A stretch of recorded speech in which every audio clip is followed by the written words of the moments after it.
To start with today, we have Sydney Kipps-Rychuk on with us today, and she's going to start doing a bit of an intro on advocacy, just to make sure we're all on the same page around what we mean when we say advocacy.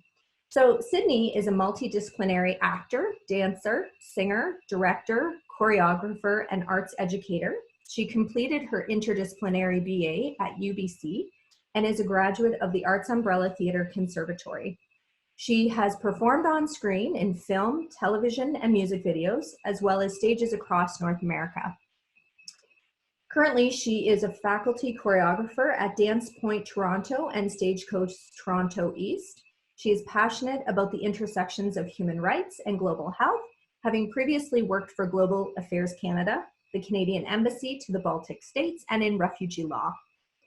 She currently works with the nonprofit Diva Day, connecting women in rural Kenya with medical resources and self-advocacy tools to ensure no day of school is missed due to menstruation and bleeding disorders. Sydney is also currently a volunteer with Hemophilia Ontario, and we've been fortunate to have her on today to share with us her introduction to advocacy. So Sydney, if you'd like to take it away, that'd be great. Thank you so much, Natalie. All right, so I'd just like to take a moment to say in terms of advice, so I'm not a subject matter expert. This is based on my own personal experience and research. Okay, great, sorry about that.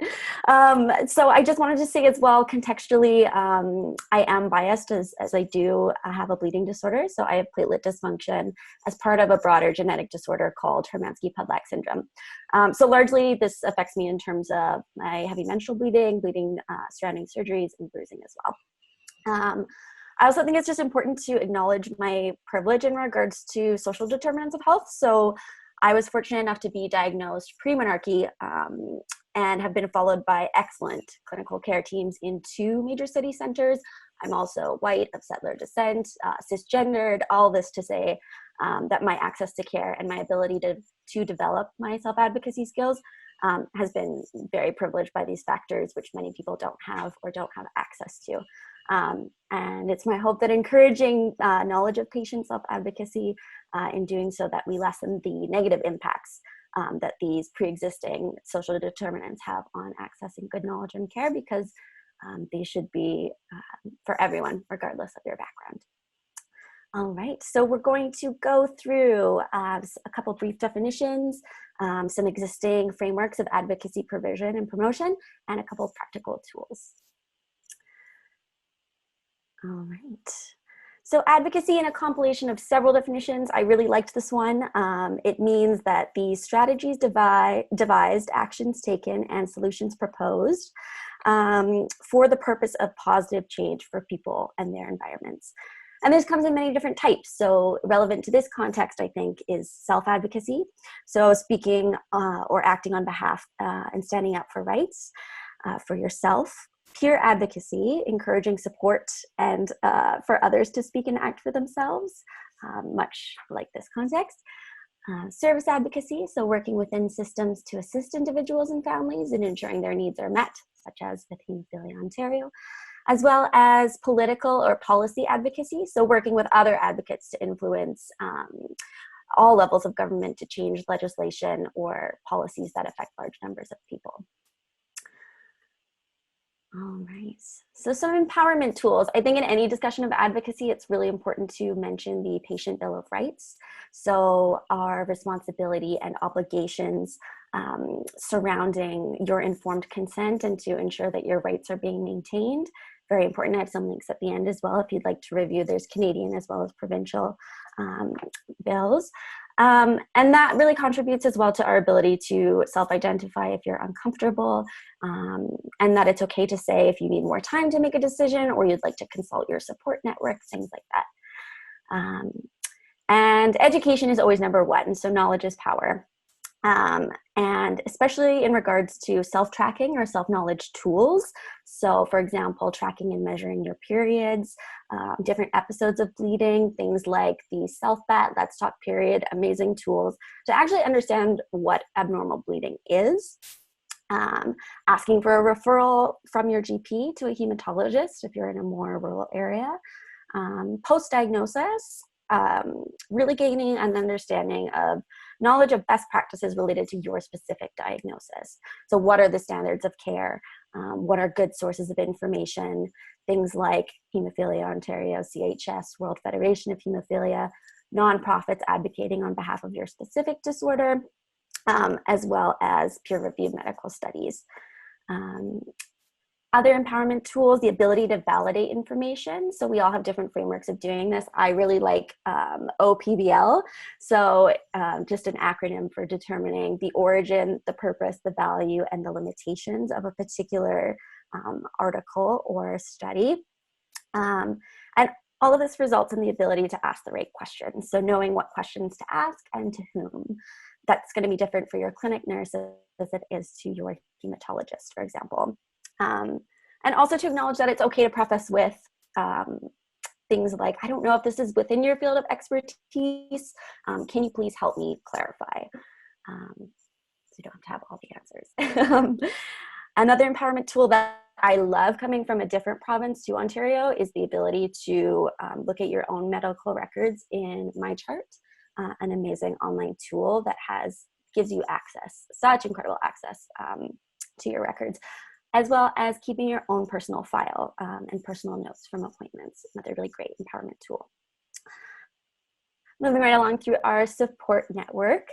So it's really important to engage the right people and identify additional people you may need on your team, especially if you don't have immediate access to a hemophilia treatment center or a multidisciplinary women's clinic. People like a gynecologist, a pharmacist, a counselor, a social worker. Again, it's really important to reflect back to the standards of care to see examples of who those people might be and to ask if you're unsure. Another great use of a support network is a second set of ears. So if it's feasible to bring a trusted family or friend, a member of your family or friend with you to your appointment.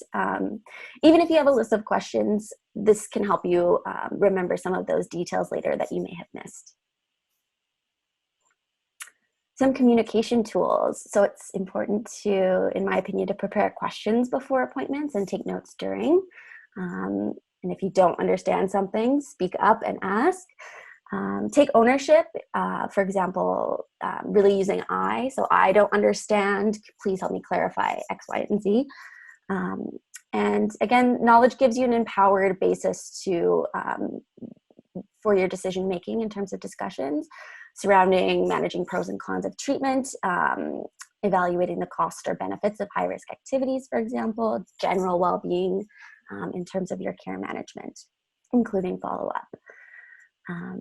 Another great communication tool, reference your research and literature.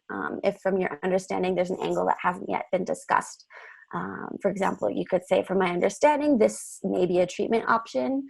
From your expertise, why or why not might this be right for me? And identify who on your support team you can call or email for further questions on specific issues. As well, another great communication asset is to build understanding as well of what's inside and outside your provincial or individual coverage. Great questions as well for social workers, specifically related to your condition. So things like iron supplementation or tranexamic acid may not be covered, whereas other medications may, depending on your specific diagnosis. Also ask for less so with the MyChart and online access, but you can also ask anytime for a copy of your record if possible, and ask for support when you need it. Some further resources. So literature sources, again, making sure that we really go through and analyze to ensure they're peer reviewed. There's also amazing ongoing research initiatives. So in terms of advancement of care, we get to improve with better cross-sections and diversities participants that results in better care. So this all comes back to that nice knowledge loop. And it's also really exciting because we're seeing that practical integration of advocacy into strategies and recommendations at the research level. So for example, Dr. Sumeda Aria's recent study, she studied the inequities to access to care. And there are actually educational initiatives within her recommendations that to lessen the barriers of care, which is really, really exciting. And other resources, of course, ways to get involved: Hemophilia Ontario, Canadian Hemophilia Society, the World Federation of Hemophilia, other organizations such as Ziva Day are all fantastic ways to get involved. So I'll leave it there. We're going to save questions for after Amy's section. There's also a list of references that will be sent out, and I've got them just listed there. So thank you so much for your time and attention. Thanks for sharing that, Sydney. Okay, so that's great. Thanks for that introduction to advocacy. That was really helpful. Just to sort of give us all a bit of a picture, I know sometimes when I hear advocacy, I don't know really what that means, either to me or just in general. So I wanted us to have a bit of an introduction into that. So thank you. Thank you for that. Next up, of course, is Amy Griffith. So she's going to do a presentation. And again, any questions you may have, gather them along. We'll get them as we go and answer them at the end.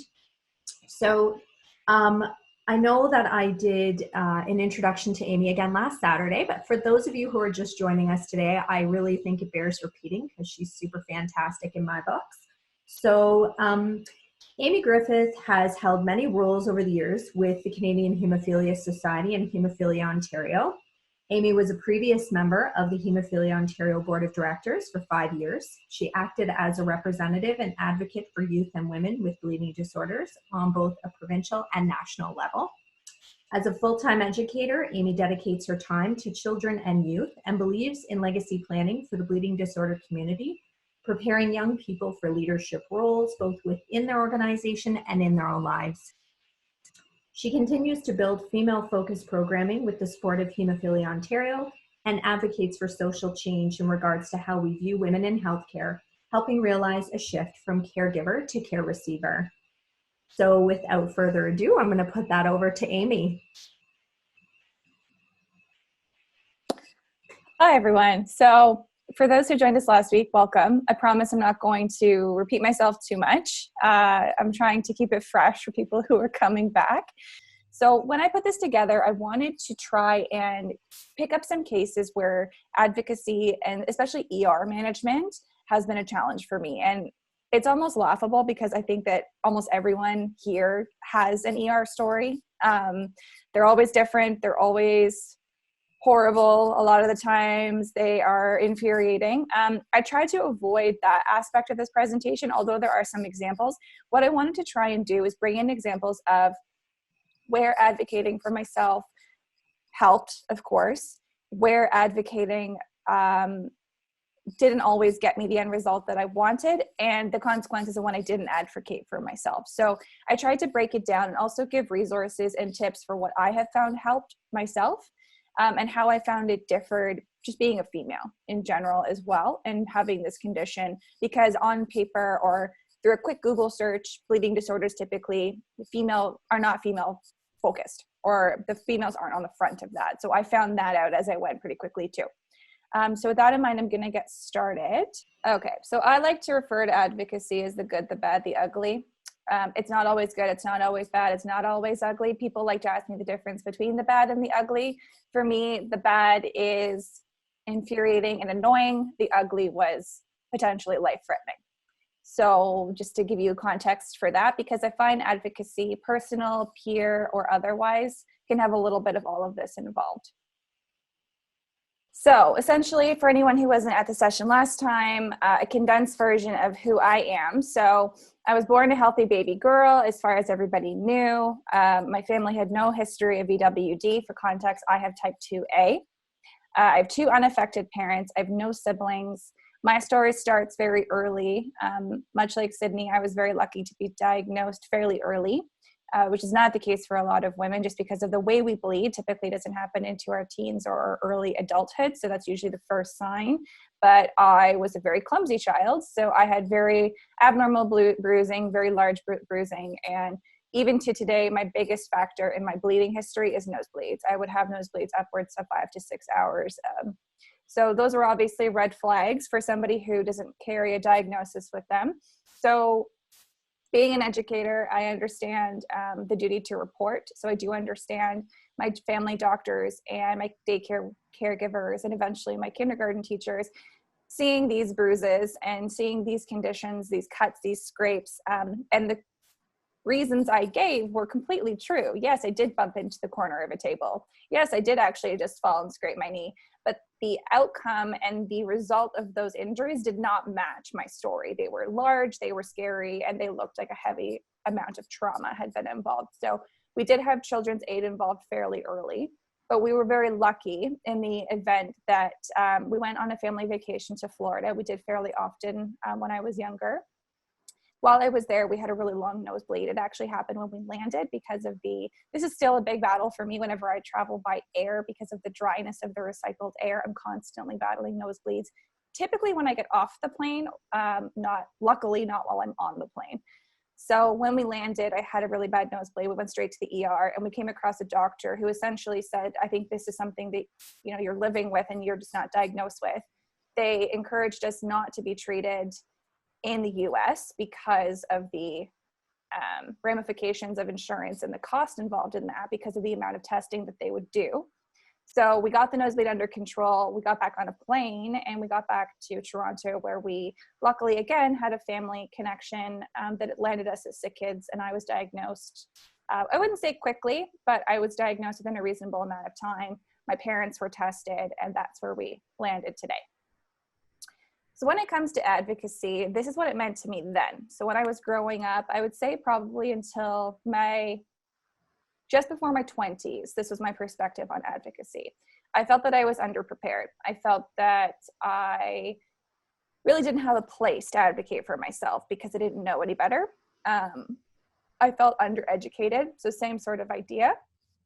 I felt that I didn't know enough about my own disease. I didn't know enough about its biology, about its consequences. I felt that I was not meant to be expert on that. So in that, I really didn't care. Not in a, self-hatred kind of way, but I didn't care that I didn't feel the need or the urgency to be on the forefront of my own care. So I had a very laissez-faire attachment to that side of my life. Inevitably, when you're young, you also have a feeling of invincibility. So that need to constantly check in with my body, to have a little conversation in my brain every time I engaged in risky behavior. Anytime I felt that I had landed myself in a scenario where I ended up in the hospital, I always had this feeling of, that's okay. It'll be like all the other times, I'll be fine. I like to call them my bulldogs. They're essentially my parents. So when obviously growing up, my biggest advocates were my family, and they were the ones always at the forefront. They were the bulldogs in the ER room, making sure that I got seen, I was heard. They were the ones that were at the front of my care, and I essentially took a back seat to all of that. And again, like I said, into just before my 20s, that was sort of my perspective. Even though my parents weren't coming into the room with me after I turned 18, I still had that sense of, well, my parents are my advocates. I don't need to be my own advocate.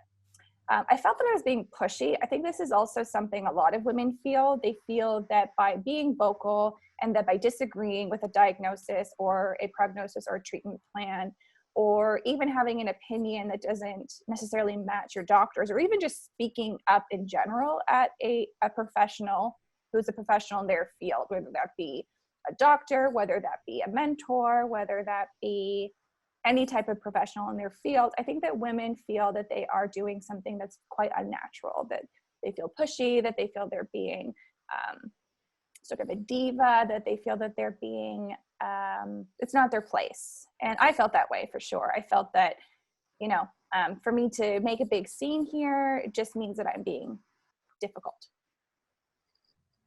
I also had a very strong sense of trust in my doctors. Now, of course, I trusted them. Of course, that is something that I still have.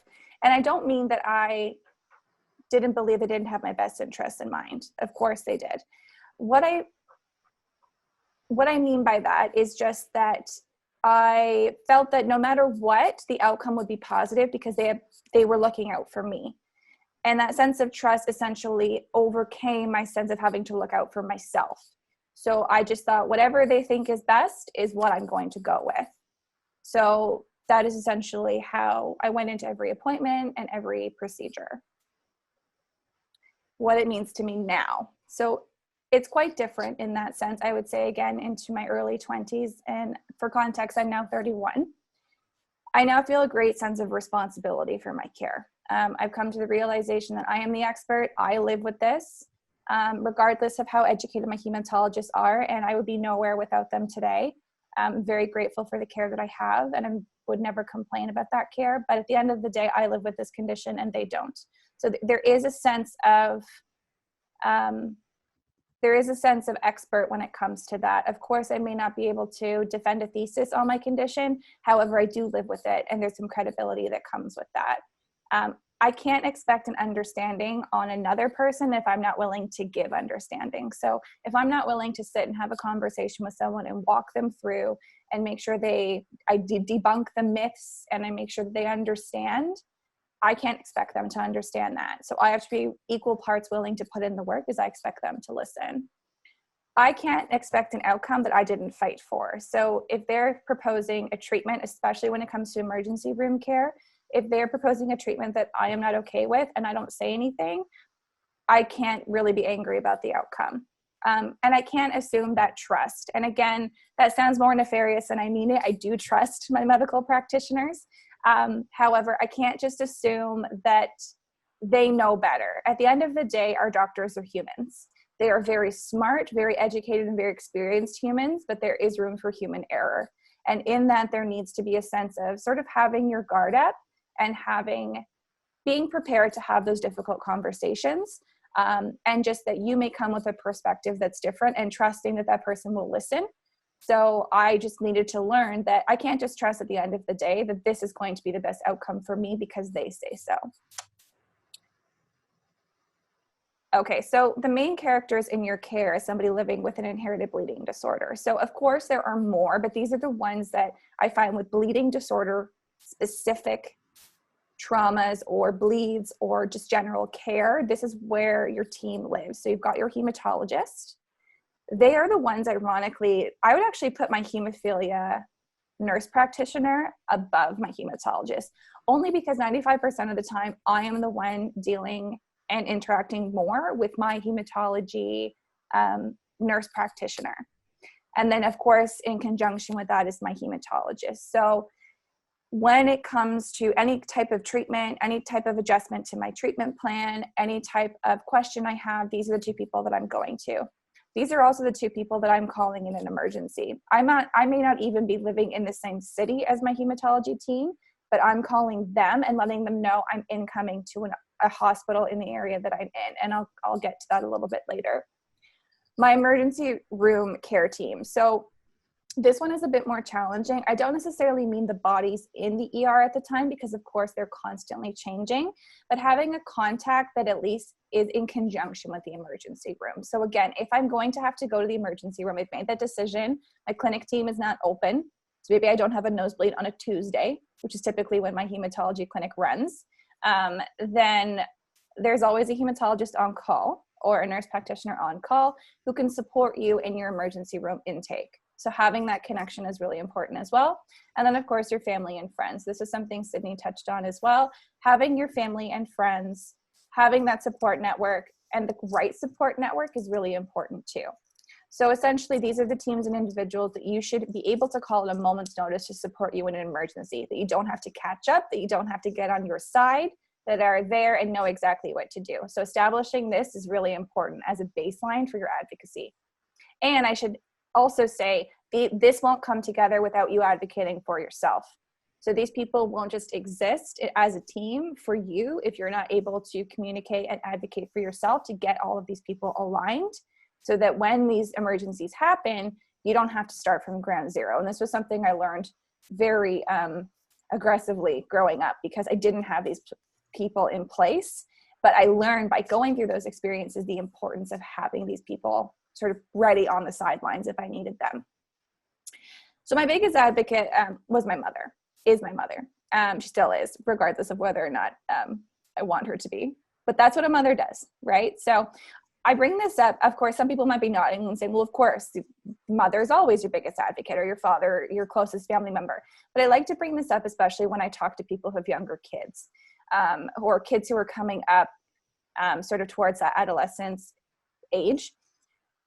Being that advocate is so important, not only because you're ensuring that your child is getting the care that they need, but you are mirroring an expectation that now they should be prepared to step in and take care of for themselves.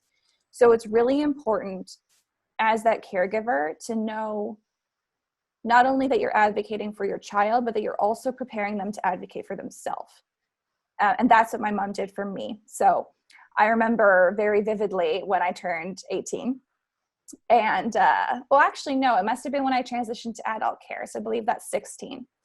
And I officially left the nest of the pediatric hematology clinic. And now I was going to an adult treatment center. We had a wonderful transition meeting. We had a really good Bring On program.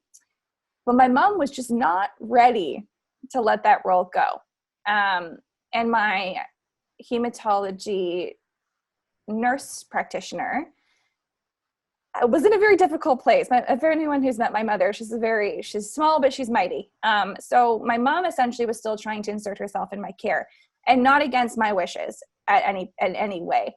But my nurse practitioner had this steadfast agreement that this is now your child's responsibility, and I am dealing with her and her only.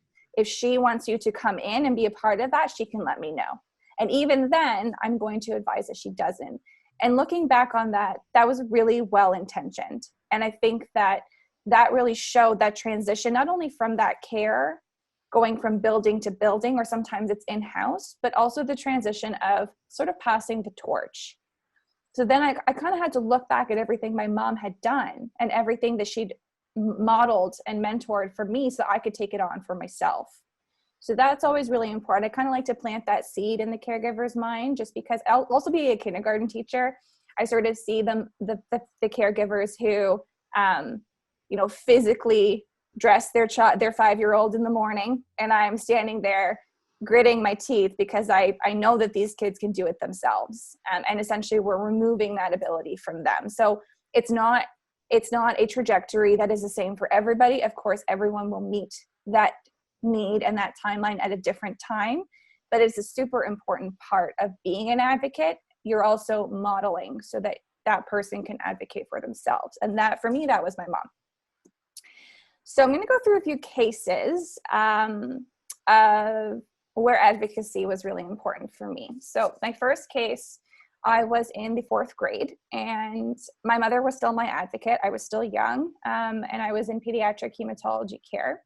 I had arrived at school and was playing. I hadn't even actually gone into the school yet. You typically, when school day starts, you arrive about 15 minutes early, and then you can play and chat with your friends. The bell rings, and then you enter the school. So I was on school property, and I fell off of a jungle gym. I landed directly on my shoulder, because that's just my style, and immediately felt pain. Now, this was also around the time that I was still really navigating my disease. And so were my parents. Being that we didn't have anyone affected in my family, we were sort of learning about this as it happened.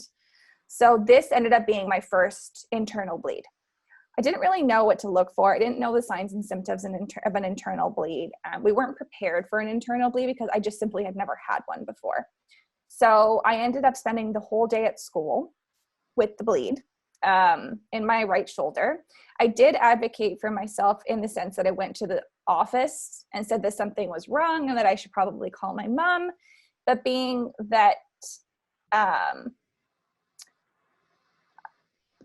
school administrators sort of have to suss out the truth from not the truth, I would think that I was being quite truthful, but essentially the office administrator said that I couldn't call home, that, oh, it's your shoulder, you fell, you'll be okay. Just kind of like, walk it off, we'll get you some ice. And again, not knowing any backstory of my diagnosis, because we hadn't really gone through all of the measures at this point to make sure everyone on the school team knew. The principal knew and my teacher knew, but someone like an office administrator didn't know. So she didn't know any different that this might be a problem. At the end of the day, I would say 14 hours after the bleed actually started, I saw my mom. And at this point, the bleed was incredibly painful. It was completely immobile. So it was late at night. We were living in Mississauga and my treatment center was in Toronto. So we thought, we're not going to drive to Toronto. Let's just go to our local ER. Mistake number one. Emergency room physicians were really not open to dialogue with my mother. They wanted to take the case as they saw it. They wanted to treat me in a way that they felt that I should be treated. And essentially that ended up with me going through hours of painful and unnecessary testing and treatments. So I was getting x-ray after x-ray after x-ray, which of course nothing was broken, so nothing was turning up. I was going through really painful types of mobility testing. And at the end of the day, it resulted in my mom storming the nurse's station, grabbing my health card, and fleeing out the front door. So, and then we ended up at my hemophilia treatment center, and I ended up being admitted for 10 days because at that point the bleed had been going on for so long that it had become quite severe. So there's a number of layers here when it comes to advocacy. There's the layer that I needed to connect with the right people at school. I don't think it's the fault of my office administrator that she didn't let me call home and we catch this earlier. I wasn't the type of student that would make a fuss, but at the same time, there was no indication that I wasn't okay. Externally, aside from some swelling, which maybe she couldn't see under my sweater, there wasn't anything that was a red flag. I'd fallen off the monkey bars. I was going to be fine, right? Then there was the level of us not going to the right connection. So we learned from that day, no matter what, we're going straight to our hemophilia treatment center. We're not going to entertain any other idea. And again, that's not always a black and white rule. Sometimes you do go to your local emerge. And then there was the next step where my mother, at this stage, we didn't really have our advocacy plan figured out. We didn't know what to do when a doctor came back and said no. We weren't prepared for that because we had that pre-established trust that they will listen and they will do what we think is best on top of what's medically best. So this was definitely a big turning point for not only myself, but for my family when it came to advocating for care. So my next example was a new ER. So at this point, I had established a great relationship with my hemophilia treatment center. My care was pretty streamlined. I would go to my annual appointments. I would deal with bleeds as they came up. Things were pretty normal. I went away to university. This was my first time living away from home, but it was also my first time being away from my hemophilia treatment center, which was in Toronto, and I was living in Brantford, which is where I went to university. So I believe it was about midway through my first year, I had a really big nosebleed. Couldn't get it under control. This was before the time I was self-treating, way before the time I was self-treating. So my only option was pressure, ice on the back of the head, and hope that it would stop on its own. And it wasn't. So we went to the local ER, we meaning my roommate and I. I was very vocal. I have this condition and this happens a lot. And I know I need medication to stop it. But at that point, that's all I knew. I didn't know what the medication was. I didn't have a Factor First card. I didn't have any documentation. I didn't have anyone to call. So I didn't have those numbers readily available. Here's my hematologist. Here's my treatment center. Here's my Factor First card.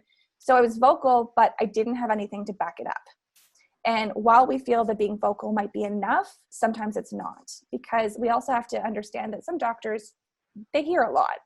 So what's to say that I don't see why I would lie, but what's to say I'm telling the truth? So I also had an underprepared support network. So my roommate was ready. She was there. She came. She brought every medicine I had in my cabinet, hoping that it was something that would be helpful. But she wasn't prepared. I hadn't prepared her enough to, okay, this is what we need to do when we arrive. You need to call my mom, you need to call this person, and you need to do this, this, and this, because at that point I'm incapacitated. I did end up actually fainting that time. So I realized in that moment as well that if I'm not conscious, there's very little I can do to advocate for myself. That support network becomes so, so important. And I had her with me, but I hadn't prepared her because I thought, well, if she's with me, I'll just tell her what to do. But that's really not the point. At that point, I can do it for myself. It's the times that I can't do it for myself. And in that time, they wouldn't even let her come in the room with me because she wasn't family. So at that point, I completely lost that network. But if she'd known what to do, she could have been more supportive. So again, I went through painful and unnecessary treatment. And in the end, it was ineffective. They packed my nose. So 24 hours later, when I took the packing out, I'm sure everyone knows what happened. The bleed started all over again. So I ended up back in the ER the next day. I went through the whole rigmarole again. But this time I had my mom and a better understanding of what I needed to bring with me. My next case is my wisdom teeth. So I started having gum pain, and it became clear that I needed my wisdom teeth taken out, all 4 of them. None of them had started to actually impact out of the gums except for the bottom 2. So they were very close to the surface, but they hadn't actually completely come out, but I was having gum pain. And that's important in the sense that it was still considered a major surgery for me, but they didn't actually have to go in and sort of, sorry for lack of, this might be not to be the best visual, but sort of dig them out. For some wisdom teeth, that's the case where they haven't actually come to the surface at all. Mine were sort of just sitting below the surface, so I was quite lucky. So the first step was we had to find a surgeon that would do the surgery, because not every surgeon is lining up to take a major surgery from someone who has a bleeding disorder. So we found a surgeon. We started to create networks. So we made sure that the surgeon was connected to my dentist who had all of my previous dental history. And we made sure they were connected to my hemophilia treatment center because this was considered major surgery. This also was being done in a hospital, not in a dental office. So I needed to have this procedure done in a hospital in the event of something going wrong. Essentially meaning that I would have a bleed. We started to go through emergency procedures. So all of the scenarios, if this happens, if this happens, if this happens, we started to create documents and essentially a treatment plan. So this is what will happen pre-surgery. This is what will happen the day of surgery. And this is what will happen post-surgery. So that essentially boiled down to the type of medication I was going to take and infusions I was going to do pre, post, and during the day of surgery. And also what I was to receive during the procedure. I was also supposed to get a drip as well. This entire process took a year. And I remember that very vividly because it was painful. I had to live sort of with this condition in my teeth for this year while this whole process took place. But I remember thinking I was very grateful for that because we'd covered all of our bases. So the day of the surgery arrives, I present my treatment plan to which my surgeon had, but my surgeon doesn't meet with me the day of the surgery. I typically see them when I'm about to go under and after when I'm recovering. Typically you end up seeing nurses who see you through the surgery, like the pre-surgery process. So I presented my treatment plan to them and said, okay, so an hour before I go in, I actually have to do an infusion. Where is it best that I do that? And they refused. They said that I was bringing in medication into the hospital that was not prescribed within the hospital, and that wasn't allowed. And they were very steadfast on that. It became a point where we essentially, my only option was presented to me was to go into the parking lot to infuse and then readmit all over again. So even after all that preparation, again, I'd come across somebody who was not looped in on the plan. And this will happen a lot. And it's not necessarily a problem that's easy to solve because, again, you don't know who your nurse is going to be that day. So I had to advocate for my own approved treatment plan. This concerns me the most, especially for women who are going to give birth. Treatment plans are very, very common, but unless you are prepared to advocate for them, they mean nothing. They're a piece of paper that you have to rely on someone reading and agreeing with. So I learned that day, we did end up getting in touch with the surgeon and my hematologist and making it clear that if we needed to, they said, that's fine. We'll call ahead. We'll get a new prescription filled. You can fill it in the hospital and then she'll treat. If that's what it comes down to, if that's the detail that needs to be checked, we'll check it. But luckily at that point, they just said, it's fine. I infused. The surgery went great. My recovery was fine.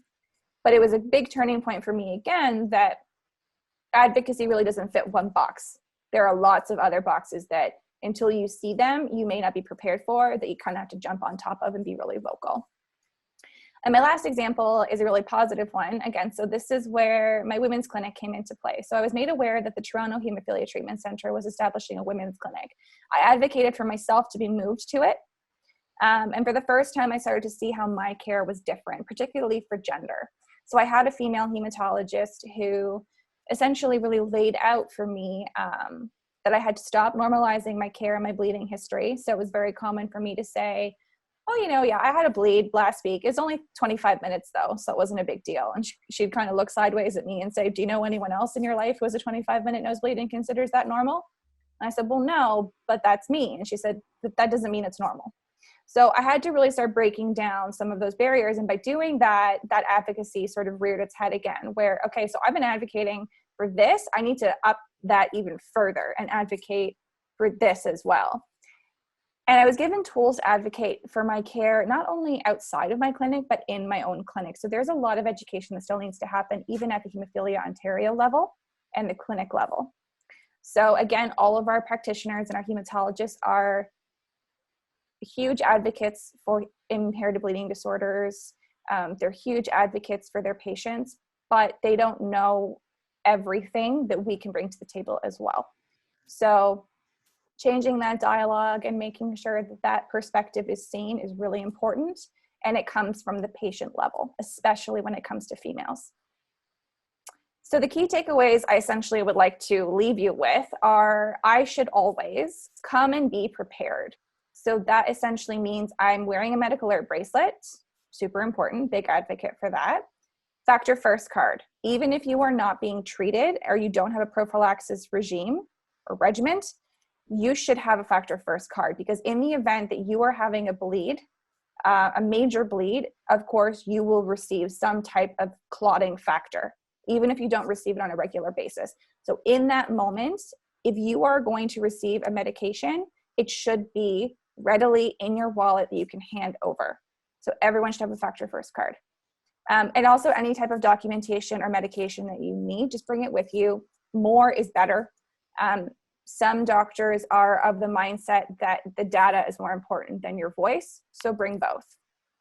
Having a support network and making sure that they are prepared. So my boyfriend is very much, had a crash course education when we first met, into infusions, into care, into anything that he would need to step in and do in the event that I was unable to advocate for myself, including my friends, my colleagues. Of course, you choose, it's a very sensitive matter. You do choose who you want in your network, but you need to also understand that if they're not in your network, they can't support you. And that's not necessarily them not wanting to. So making sure that they have an understanding. I recently had a nosebleed at school, and I was really frustrated because I knew the nosebleed wouldn't last for more than 45 minutes, but it meant I had to leave property, drive home, infuse, and then come back. And that seemed ridiculous to me. So I talked to my principal and I just said, look, if I can just keep this medication in the fridge, I can find a quiet room and I can be back in the classroom in 20 minutes. And in the event that this is a major bleed, of course, I will leave and I will go get care. And it was just such a light bulb moment for me that if I just looped the people in who, and they were thrilled to help me. They had absolutely no problem with that, but that wasn't something that they were going to suggest. They didn't realize that it was that simple. I didn't even realize it was that simple. So that's been a game-changing one for me, because I get nosebleeds all the time. Schools are very dry. The winter is very dry. So I now have a medicated stock at school or my workplace that she gives me her office. I go in, I infuse, I leave, and it's been a huge change for me. But originally, that part of my life was not in my support network. Speak up. I'll always speak up. So like Sydney said, if you have questions, if you're unclear, there have been moments in my care where a person or a professional will sort of say, well, it doesn't matter. Like, just don't worry about it. And a lot of people will say, okay, again, it's that sense of trust, right? Okay, well, I won't worry then. If you're concerned, speak up. They are there to provide you with the best care possible. If you have questions, ask them. Don't be belittled, and don't feel that you are being a bother. 95% of the time when I ask a question to a professional, they are quite happy because they know they are dealing with a patient who wants to be informed. And having an informed patient makes their life a lot easier in the long run. So a lot of the time, the only time I've been sort of in that belittling, condescending circumstance has been in the ER, where they kind of just want to turn me over and have me leave. So don't let them. Refuse to be dismissed, same sort of idea. If you don't agree, if you feel that this isn't right, if you feel in your gut, especially that this is not the way you want to do, your options are to refuse to be dismissed. And if that continues to happen, have a mama bear moment, leave, and find someone who will listen. If you can. I understand that's not always going to be the circumstance, but sometimes it's your best option. And join advocacy opportunities. So like Sydney was saying, find ways to have your voice be heard. Join a panel. Have a speaking opportunity. We're always looking for speakers. It can't always be me. We're always looking for people who will speak and advocate to pharmaceutical companies who don't see this disease as a person, they see it as a business, to ministry officials who are continuously creating budgets for healthcare and don't see the faces and don't see the need for a disease that isn't very visible, and it's not a big disease that incorporates and brings in a lot of money. Speak up in ways that don't always just benefit yourself, but in the long run will. And I should avoid. So again, this isn't black and white, but as a general sense of advice, I should avoid maintaining my point of view for the sake of argument. So there will be times where you might have to bend. Picking those moments is really going to be up to you. But for maintaining a point just for the sake of being right can be harmful, unless in the long run it will be harmful physically to you. So I'm a very proud person. I don't like to be wrong, but I can admit that I am. I think because of my level of preparedness now and knowing that I have my boxes checked, it's not common that I'll be wrong, but if I am, I will admit it. But if someone is trying to bring me into something that I know that I'm right, that comes back to refusing to be dismissed. So it's a hard line to walk, but if it ultimately will bring you to the same outcome, sometimes it's better to just grin and bear it. I should avoid neglecting medical advice. So at the end of the day, regardless of approach, they are trying to help. So I would never look at a doctor and tell them that they're wrong. I would take their advice. However, I also know what's best for me, and that might come from being the educator in that moment, and having them see it my way, or connecting them with my HTC so that they can be their educator.